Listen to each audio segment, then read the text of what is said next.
جی brigadier صاحب کیا کہیں گے آپ ایک فوجی افسر کی خودکشی، بھارتی فوجی افسر کی خودکشی کے بارے میں؟ بھارت میں تو بہت لوگ خودکشی کرنا چاہتے ہیں، جو حالات وہاں چل رہے ہیں اس افسر کے علاوہ جو ہو گیا ہے۔ دیکھیں بھارت میں اس کو جو سچویشن ہے وہ بنیادی طور پہ بھارت کی اپنی کریٹڈ ہے۔ دنیا نے تو کوئی مسئلہ نہیں کریٹ کیا بھارت کے لیے۔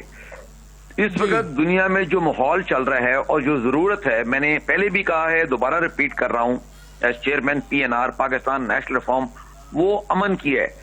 ہمارے فیلڈ مارشل دیکھیں، انہوں نے پاکستان کا دفاع بھی کیا، اس کے بعد امریکہ کے صدر کے ساتھ ٹرمپ کے ساتھ لنچ کیا، چائنا وزٹ کی، اور پاکستان میں ہم ہر طرف سے اپنے دفاع کی تیاری بھی کر رہے ہیں اور ساتھ امن کی کوشش بھی کر رہے ہیں۔ پاکستان تو جارحیت نہیں کر رہا کسی کے خلاف۔ اسی طرح دنیا میں پریزیڈنٹ ٹرمپ امن لانے کی کوشش کر رہے ہیں، اور دوسرے ملکوں میں ساری دنیا کے دو بڑے مسئلے ہیں، ایک امن آنا چاہیے اور دوسرا خوشحالی۔ لوگوں کے مسائل ہیں، آپ کو پتہ ہے ساری دنیا میں مسائل ہیں شامل پاکستان کے، اور بھارت میں بھی بہت غربت ہے۔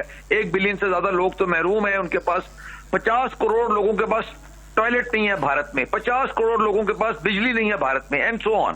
تو مقصد کہنے کا ہے کہ یہ سارا مسئلہ کیسے حل ہوگا؟ یہ امن اور خوشحالی کے اندر حل ہوتا ہے نا، جنگوں سے تو حل نہیں ہو رہا۔ آپ یوکرین میں حالت دیکھیں لوگوں کی کیا ہو گئی ہے، دیکھیں وہاں پر، اور اسی طرح جہاں جو لڑائیاں ہوئی ہیں تو کیا نقصان ہوتا ہے۔ تو کہنے کا مقصد یہ ہے کہ اس وقت پاکستان نے پیس آفر کیا بھارت کو پاکستان کی پیس آفر لینی چاہیے۔ کشمیر سے بھارت اپنی فوج نکالے، کشمیر کا مسئلہ حل کرے۔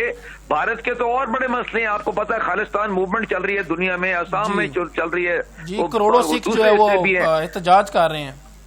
جی بہت سے ملکوں بہت سی جگہوں پہ احتجاج ہو رہا ہے۔ تو پاکستان کی طرف سے میں خود پہلے کہہ چکا ہوں، ریپیٹ کر رہا ہوں، پاکستان کی طرف سے بھارت کے لیے دنیا کے لیے امن کی آفر ہے، پیس آفرنگ ہے۔ مگر امن برگیڈیئر صاحب کیسے قائم ہو سکتا ہے؟ یہ بھارت نہیں، اب یہ تو ہندوستان صرف رہ گیا ہے، یہ انڈیا اور بھارت نہیں، ہندوستان ہے۔ یہاں پہ کرسچنز پہ جو ہے ظلم کیا جا رہا ہے، مسلمانوں پہ ظلم کیا جا رہا ہے، وہاں صرف ہندو کی کوئی ویلیو ہے، ہندو کی کوئی عزت ہے، مگر اس پہ بھی جو ہے بھارتی گورنر ستپال صاحب نے کہا کہ یہ اپنے جو ہے نریندر مودی اپنے فوجی مرواتا ہے حکومت کے لیے، حکومت راج کے لیے، اور فوج کی یہ حالت ہے کہ وہ خودکشی ان کے افسر نے کر لی ہے۔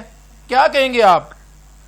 دیکھیں بھارت کو جو ہم امن کی بات کر رہے ہیں وہ اس کے اپنے انٹرسٹ میں ہے۔ یہ امن کوئی وہ چیریٹی نہیں ہے، یعنی کہ وہ کسی پہ فیور نہیں کر رہا، ہر ملک کا فائدہ ہے، ٹریڈ میں، بزنس میں، پیس میں، سب کا فائدہ ہے نا۔ آپ دیکھیں، آپ ایک مثال دیتا ہوں میں، آپ دیکھیں GCC، یہ جو عرب ممالک ہیں، سعودیہ اور دبئی، UAE، کویت سے لے کے آپ سارے گننے میں نام نہیں لیتا، ساروں کو پتہ ہے یہ کیا تھے کچھ عرصہ پہلے، 40-50 سال پہلے ذرا تصویریں دیکھ لیں، فلمیں دیکھ لیں، کیا تھے پہلے؟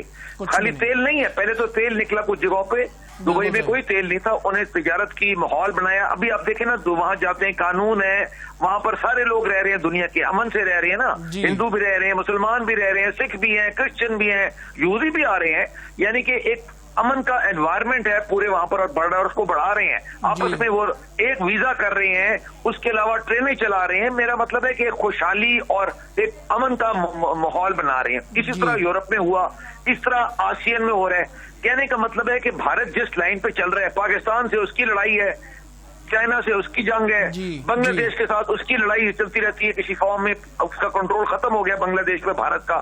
امریکہ سے ٹرمپ جو کر رہے ہیں آپ خود بتا رہے ہیں، ٹھیک ہے نا، آپ باقی کینیڈا میں وہ سکھوں کو قتل کرا رہے، تو کہنے کا مطلب ہے اس سے اس کو کیا ملا ہے بتائیں؟ جب 4 دن کی جنگ ہوئی تو کس نے ساتھ دیا بھارت کا؟ کسی ملک نے بھارت کا ساتھ نہیں دیا، اور اگلی لڑائی کرے گا تو بھارت پاکستان سے اس کا نقصان زیادہ کر دے گا، اور اس کے علاوہ باقی دنیا میں بھارت کے خلاف مزید ہو جائے گی۔